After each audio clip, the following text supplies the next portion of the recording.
Taphataan sarara fuulduraa Liverpool Diogo jotaan balaa konkolaataan du'e sanbata darbe bakka hiriyoonni isaa argamanitti sirna awwaalchaa raawwate. Ta'us sirna awwaalcha jotaa irratti Cristiano Ronaldo fi Mohamed Salah hayyama maatiin hafanis hiriyaan isaa baay'ee walitti dhufan Luis Diaz hafuun isaa jaallattoota ispoortii hedduun qeeqamee jira. Shifarraa Jaamboo oduu kana isinitti hima.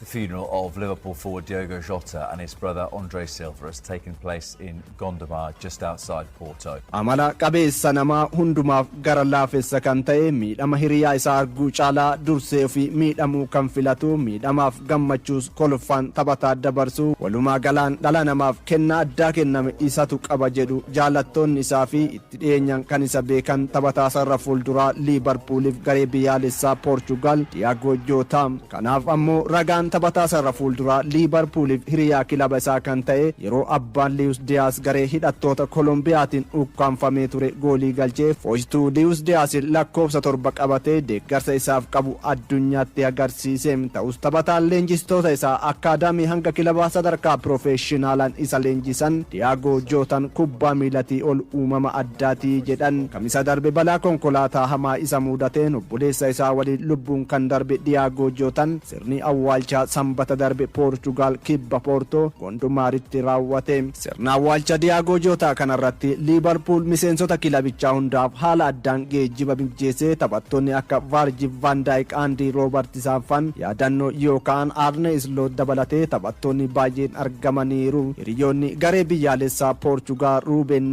fi Joao Cancelo wancaa kilaboota addunyaa irratti taphatanii sa'aatii muraasa booda Portugal deemuun gadda isaanii ibsaniiru. Bruno Fernandes namoonni bebbeekamoon biroo hedduun bakkichatti argamanii maatii Diogo Jota jajjabeessan. Deeggartoonni Liverpool fi Wolves bakka jiranitti gadda isaanii ibsachaa oolanii. Ta'us jaalattoonni kubbaa miilaa fi deeggartoonni Diogo Jota namoota osoo sirna awwaalchaa obboloota lamaanii irratti argamuu qaban hafan irratti qeeqaaf komii kaasan. Cristiano Ronaldo fi Mohamed Salah hayyama koree sirnichaan akka iddoo awwaalcharraa hafan gabaafame. Cristiano Ronaldoon du'a Jotaadhaa akkuma dhageen miidiyaa hawaasummaa dhuunfaa isaan baay'ee akka gaddee fi maatii isaa bira dhaabbachuu qabna jechuu waamicha dhiyeessee ture. Ta'us sirna awwaalchaa kanaafee xiyyeeffannoon miidiyaaf ummataa iddoo sanatti argamanii gara biraatti akka hin jijjiiramnee fi xiyyeeffannoon hin banneef maatii Diogo Jotaaf mariisisee hafee jedhama. Ronaldoon Portugal Portoodhuma jira ture. Ta'us haadha warraa Diogo Jotaadhaa Ruutii Koddisaniin ani argamee xiyyeeffannoo sirna kanaa gara biraatti fudhatamurraa hafuun filadha jechuun itti himee walii galtee hafee jedhameera.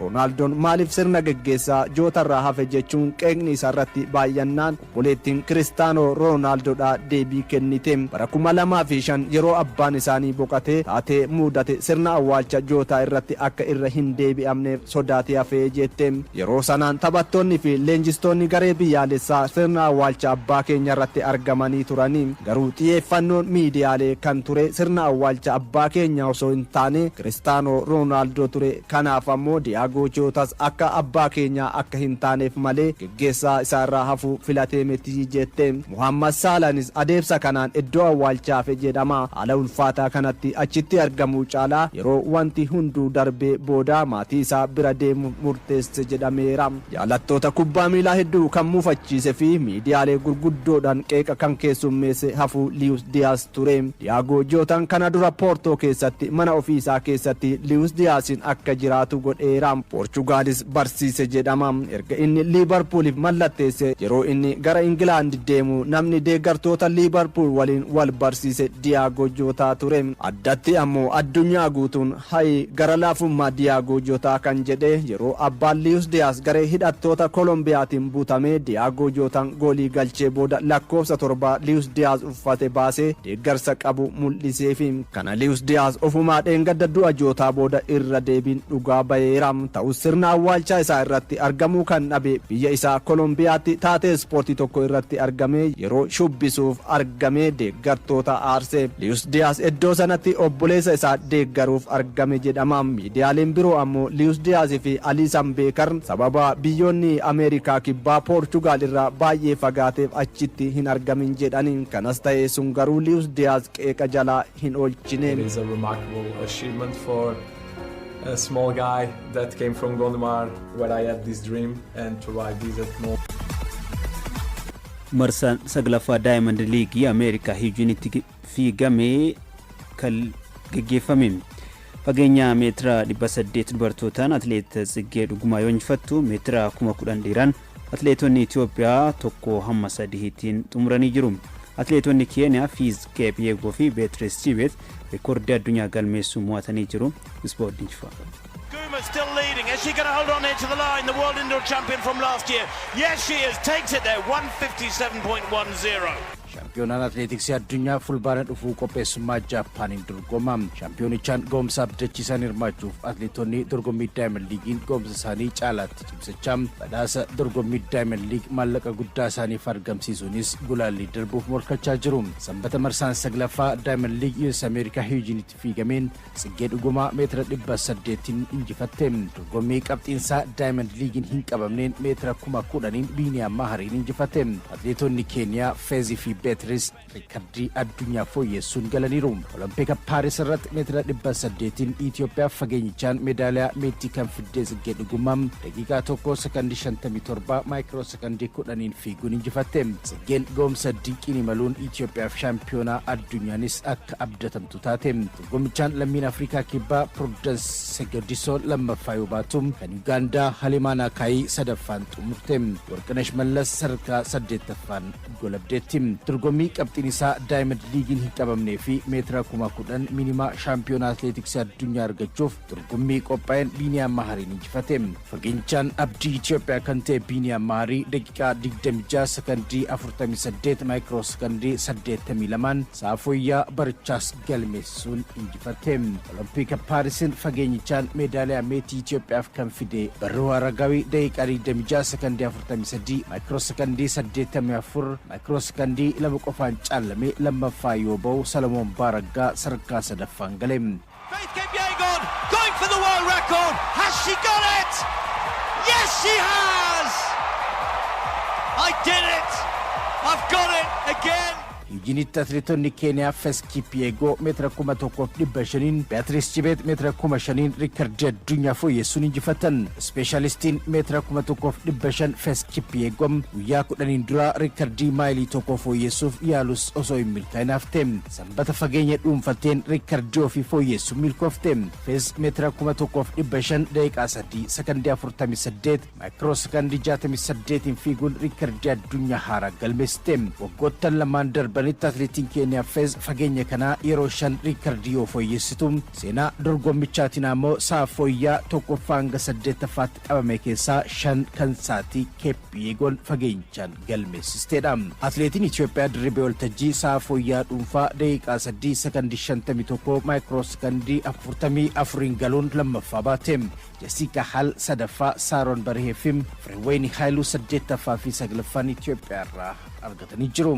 Surely she's going to get there. It's going to be mighty tight, but she has indeed smashed the world record. Tirakkuma shaniin hat-riikoordii fageenyichaa guddaaf Tsaggaayee dabalatee atleetonni Itoophiyaa 13 morkii Hiijinitti qophaa'e irratti hirmaatanis lammiin Keeniyaa Beatrice Chibet riikoordii haaraa galmeessuun injifatte. Hat-riikoordii fageenyichaa guddaaf Tsaggaayee fi medaalistiin Olompikii meetira 5,000 Beatrice Chibet Olompikii Paarisiin booda yeroo jalqabaaf waliin morkatanii. Meetira 5,000 Masarat Daffaar, Xurunesh Dibaabaa, Vivian Cheeriyooti fi Helen Obiriin booda Beatrice Chibet atleetii gahumsa ajaa'ibaa qabdu ta'uun baate. Beatrice fageenyicha daqiiqaa 14 gadiin xumuruunis atleetii jalqabaa taateetti. Beatrice Chibet US Ameerikaatti meetira 5,000 kana daqiiqaa 13 sekondii 58 maayikiroo sekondii 06 xumuruun riikoordii guddaaf Tsaggaayee fooyyessuun injifatte. Dorgommichaan sadarkaa lammaffaan kan xumurte guddaaf kana dura daqiiqaa 14 sekondii 04 maayikiroo sekondii 41 xumuruun riikoordii addunyaa harkatti galfachuus ni yaadatama ture.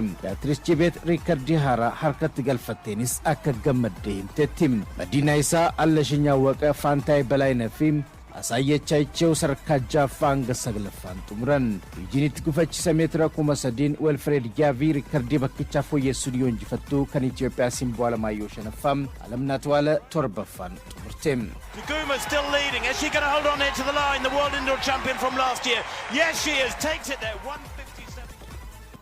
Waanjaa kilaboota addunyaa Ameerikaatti gaggeeffamaa jiruun Real Madrid, Chelsea fi Fluminense walakkaa xumuraatiif gahanii jiru. Tapha Paris Saint-Germain Bayern Munich mo'ateerratti midhamni Jamal Musiala rifaatu guddaa uumeera.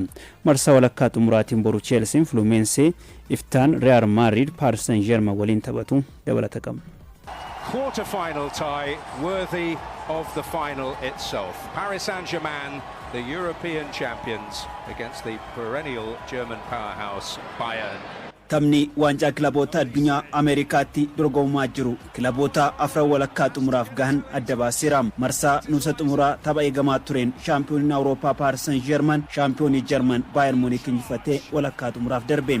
Tapha hawwataa fi morkiin olaanaan itti mul'ate kana gareen Luis Enrique taphattoota lama kaardii diimaan dhabuus mo'ate. Paris Saint-Germain boqonnaa deebii gooliiwwan Diaz fi Ousmane Dembélé galchaniin injifachuun walakkaa xumuraatiif darbe.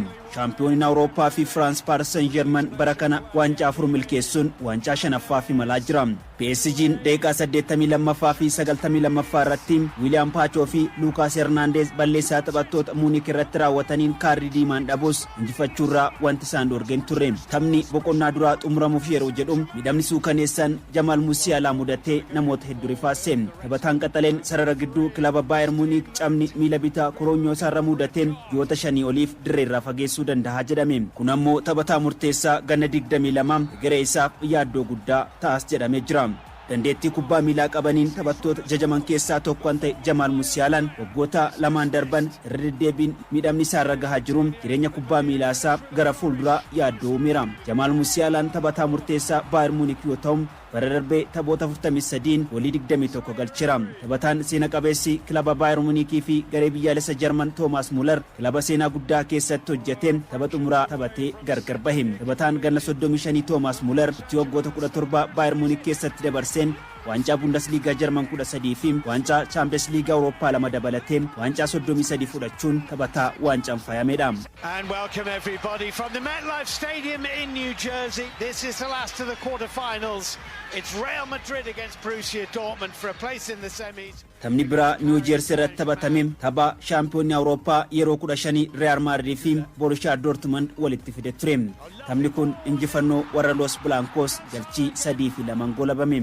Gareen Xavi Alonso Real Madrid boqonnaa dura gooliiwwan Gonzalo Garcia fi Ferran Garcia walitti aansanii galchaniin boqonnaa deebii daqiiqaa 94 irratti geeddaramee kan seene goolii Kylian Mbappe dabaleen galchii 3-2 mo'ate. Borussia Dortmundiif daqiiqaa 92ffaa fi 98ffaa irratti goolii Maximilian Beeri fi penaltii Sero Grassi galchaniin gara taphaatti deebuuf yaalanis milkoofne. Walakkaa xumuraatiin boru bakka bu'aan England Chelsea kilaba Brazil Fluminense waliin morkata. Chelsea marsaa nuusa xumuraatiin galchii 2-1 Palmeiras yoo mo'atu, Fluminensenis kilaba Saudi Arabia waltajjichaan gahumsa gaarii agarsiiseen jajamaa ture Al Hilal injifachuun walitti dhufu. Roobii taphni Real Madrid fi Paris Saint-Germain gidduutti New Jersey Stadium MetLife irratti taphatamu hawwiin eegama. PSG players waiting in the penalty area. Two ways there! Ethiopian waanjaa Afrikaa bara 2029 qopheessuuf gaaffii dhiyeessite milkeessuuf koreen hundaa'e hojiitti galamuun ibsame. Istaadiyeemota gurguddoo Itoophiyaan qabdu keessaa 6 filatamu pirezidaantiin Federeeshinii Kubbaa Miilaa Itoophiyaa obbo Isaayyaas Jira turtii addatti OBN waliin taasisaniin himanii jiru ture ganna. Suudaan, Itoophiyaa fi Jibuuti hundeessitoota waanjaa Afrikaati. Jibuuti bara 1957 waltajjii kubbaa miilaa Afrikaa kana yeroo duraatiif Suudaan kaartuumitti kan qophaa'e shaampiyoon biyya taateedha. Ergasii bara 1962 marsaa sadaffaa dorgommichaa kan qopheessite Itoophiyaan waanjicha injifachuun biyyumatti hambifatte. Yeroo dhumaatiif akka lakkoofsa Girigooriyaan bara 1968 fi 1976 carraa waancaa Afrikaa qopheessuu kan argatte Itoophiyaan sanaas carraa hirmaannaa waltajjichaa argachuuf yaaddoo guddaa keessa seenaa turte. Sababa istaadiyeemii sadarkaa guutee hin qabneef gareen biyyaalessa Itoophiyaa taphoota gulaallii biyya ormaatti taphachuuf dirqame. Pirezidaantiin Federaalawaa Dimokiraatawaa Riippaabilika Itoophiyaa obbo Taayyaas Qasillaasee yaa'ii Konfedereeshinii Kubbaa Miilaa Afrikaa 46ffaa konkololessa darbe magaalaa Finfinneetti taa'ame irratti Itoophiyaan waancaa Afrikaa bara 2029 qopheessuu akka barbaaddu gaafatanii turan. Ethiopia's bid to host this prestigious tournament. Ethiopia, a country of millions of passionate fans, Haldureen dorgommichaaf barbaachisu maalirra jira kan jedhu pirezidaantii Federeeshinii Kubbaa Miilaa Itoophiyaa obbo Isaayyaas Jiraa dubbifneerra. Itoophiyaan hundeeffama waancaa Afrikaa keessaa ashaaraa qabdu sana booda gama bu'uuraalee misooma ispoortiitiin hojiin hojjetame laafaa ta'uun gareen biyyaalessaa akka baqataatti biyya ormaatti taphachuuf dirqamsiisee jiran. Bu'uurri misoomaa biyya keenya keessa jiru xiyyeeffannoo guddaa kan keessumatti gama kubbaa miilaatiin xiyyeeffannoo guddaa kan mootummaan itti kennuu qabudha. Itti kennees hojjechaa jira garuu xumuruu qabna. Kanaaf gareen biyyoolessaa keenya dirree tokkollee dhabee bakkeetti kan taphataa jiru. Haa ta'u malee kaka'umsi gama hoggansa biyyaatiin yeroo ammaa haaromsi istaadiyeemotaa eegalamee fi haaraa ijaaruuf kaka'umsi jiru jajjabeessaadha kan jedhan obbo Isaayyaas karoora bara 2029 Itoophiyaa waancaa Afrikaa qopheessuuf qabattee milkeessuuf koreen hundaa'ee hojiitti galamuu dubbatan. Kabajamoo deetaa ministeeraadhaan kan hoogganamu ani itti aanaa ta'ee koree sana hoogganaa jirra. Gara nama 7 qaba. Istaadiyeemota biyya keenya keessa jiran analyze gochaadha kan jiru hunduma isaa hojjetamuu qaba. Detail kan inni ilaalamu fakkeenyaaf Yuunivarsiitii Jimmaa kana istaadiyeemii kana yoo fudhatte gadi fageenyaan maal qaba? Naannoon magaalli maal fakkaata? Siree maalii qaba? Yoo kenname akkamitti keessummeessuu danda'a? Qilleensi isaa, nageenyi isaa, fayyaadhaan gama hundumaan ilaalama maqaa ta'eef isa kana hojjennee qopheessaa jirra. Biyyoonni waancaa Afrikaa qopheessan haalota mijataa qaban ilaalchisuun sanada qopheessuun fedhii isaanii koree hojii raawwachiistuu kaafiif dhiyeessuun koreen akka Itoophiyaatti hundaa'e sanada qopheessuu eegaleera akka nuuf milkaa'u abdii qabnaas jedhan obbo Isaayyaas. Sanadicha qopheessuun hojii guddaadha, hojii baay'ee cimaadha. Fakkeenyaaf Morookoon yeroo sanada akkasii qopheessitu outsource gootee qarshii guddaa baafteetti kan qopheessite. Kanaaf sarratti hojjechaa jirra. Dirree warra kamtu ta'a eessatti kan murtee mootummaatiin kun kan ta'u. Istaadiyeemota ijaarsarra jiran hundumaati kan analyze goone gara istaadiyeemii 6. Dorgommicha qopheessuun gama hedduun bu'aa akka qabus dubbataniiru pirezidaantiin Federeeshinii Kubbaa Miilaa Itoophiyaa obbo Isaayyaas Jiraa. Tarii gaafa ni ibsamu garsinee moona hidheenyaadha. Moona immoo biyyaaf carraa guddaa fidee dhufa. Bu'uura misoomaa kana biyya keenya qofa fituu hin ta'in biyya bahaa jiran kana keessa seekaafaa jiran kana keessa dirree hin qabne kan fayyaduu danda'a. Sanarra darbee galii fiduu danda'a. Kana doolaaraan kireessuu iddoo dandeenyu gahuu dandeenya maqaa ta'ee fi carraansaa guddaadha. Biyya keenya promote gochuudhaan carraansaa guddaadha. Image build gochuu keessatti carraa guddaa qaba. Marsaa 35ffaan waancaa Afrikaa qopheessummaa Morokootiin muddee dhufu eegalee dorgomama. Waggaa 2 booda Keeniyaa, Taanzaaniyaa fi Yugaandaan waloon qopheessu. Itoophiyaan waggaa 4 booda waltajjicha qopheessuuf biyyoota fedhii dhiyeeffatan keessaa kan jalqabaati. Oduu Jijjiirraatiin Arsenaal taphataa sarara gidduu Maartiin Zubimeendii paawundii miiliyoona 51 mallatteessifate. Kilabichi Victoria Porridge fudhachuuf marii taasisaa jirus cimsee akka itti fufee dhagamee jira. Cheelseen Arsenaaliin kan barbaadamu Maduukee gurguruuf paawundii miiliyoona 50 barbaada jedhamee jira. Abubakar Abdallah. Kilabiin kaaba London Arsenaal taphataa yeroo dheeraaf barbaadaa ture lammii Speen Maartiin Zubimeendii mallatteessifateera. Kilabichi taphataa sarara gidduu kana bitachuuf paawundii miiliyoona 61 kan kaffale yoo ta'u taphaticha waliin waliigaltee waggaa 5 mallatteessitu dhagame. Kilabichi erga Keepaa Arrizabalagaa fudhatee as Zubimeendiin taphataa lammaffaa kana bitateera. Iddoo Jorginoo fi Toomaas Paartii akka buuft kilabichi taphataa kanatti abdate. Maartiin Zubimeendiin akaadaamii Real Sociedad keessatti erga guddate as taphoota 236 kilabichaaf taphateen goolii 10 galcheera. Mikel Arteetaan taphataa kana amansiisuun gara London akka imalu taasisuu irratti gahee guddaa taphachuutu himame. Waggaa tokkoon dura Arsenaaliif kan mallatteesse Mikel Moriinoo fi Zubimeendiin hariiroo gaarii qabaachuunis gahee qaba. Zubimeendiin erga isaan Real Sociedadiif kan taphate dursaa taphattoota Arsenaal Maartiin Odegaard waliinis walitti dhufeenya gaarii qabutu himame. Kun seenaa koo keessatti waan guddaadha. Tooftaan tapha Arsenaal anaaf kan mijatu waan ta'eef kilabichaaf taphachuu fedha ture. Fuulduraafis waan gaarii waliin hojjanna jedhe Zubimeendiin. Ogeessi kubbaa miilaa Real Sociedad Roberto Romaayoon Zubimeendi yoo ibsan dandeettii fi gahumsa kalaqaa guddaa kan qabudha. Iddoo sirriitti haala gaariin taphachuu kan danda'uu fi haala taphaas kan hubatudha jechuudhaan jaju. Maartiin Zubimeendiin qophii gannaatiif hiriyoota isaa haarawatti akka dabalamu kan eegamu yoo ta'u lakkoofsa 36 Arsenaal keessatti uffata jedhame. Dursaan taphattoota Brentford Christian Norgaardis Zubimeenditti aansuudhaan Arsenaalitti dabalamaaf eegama. Oduma Arsenaaliin wal qabataniin kilabichi taphataa sarara fuulduraa lammii Swiidin Victor Gyökeres fudhachuufis Sporting Lisbon waliin marii taasisaa jiru cimsee itti fufuun gabaafameera. Gatiin jijjiirraa taphataa kanaa paawundii miiliyoona 70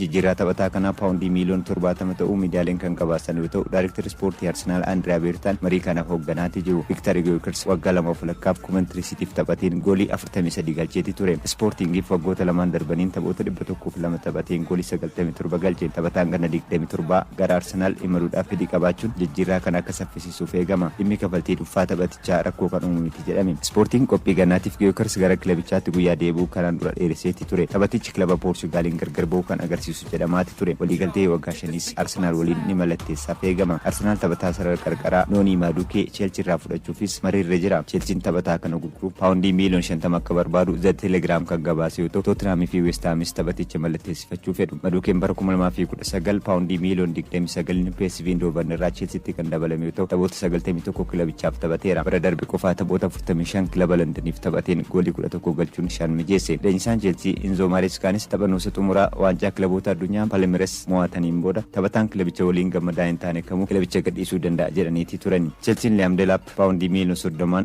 Ipswich Town irraa Joao Pedro paawundii miiliyoona 60 Brighton irraa fudhachuun ni yaadatama. Manchester United immoo taphataa dargaggeessa Diego Leon mallatteessifateera. United Brand Mbeumo fudhachuufis Brentford xiqqaafii isaa fooyyessuun dhiyeessuu fi United paawundii miiliyoona 55 kan dhiyeesse fudhatama kan dhabe yoo ta'u Brentford hanga paawundii miiliyoona 65tti akka barbaadutti ibsame. Taphattoonni Manchester United shan Anthony, Alejandro Garnacho, Taylor Malaysia, Marcus Rashford fi Jadon Sanchonis kilabichaan gargar ba'uun isaanii waan oolle jedhamaati jira. Marcus Rashford gara shaakaliitti ni deebi'aaf eegamus lakkoofsi isaa 10 Maatiyaas Kunyaaf kennamuun taphatichi Old Trafford akka hin turre kan akeeku jedhamaati jira. Barcelona immoo Rashford mallatteessifachuuf taphaticha waliin mari'achaati jira. Barcelonaaf ni mallatteessa jedhamee kan eeggamaa ture Nico Williams waliigaltee waggaa 10 Athletic Bilbao waliin mallatteessuun immoo Rashford carraan gara Barcelona deemuu ni bal'isa jedhamaati jira. On the score sheet and United lead.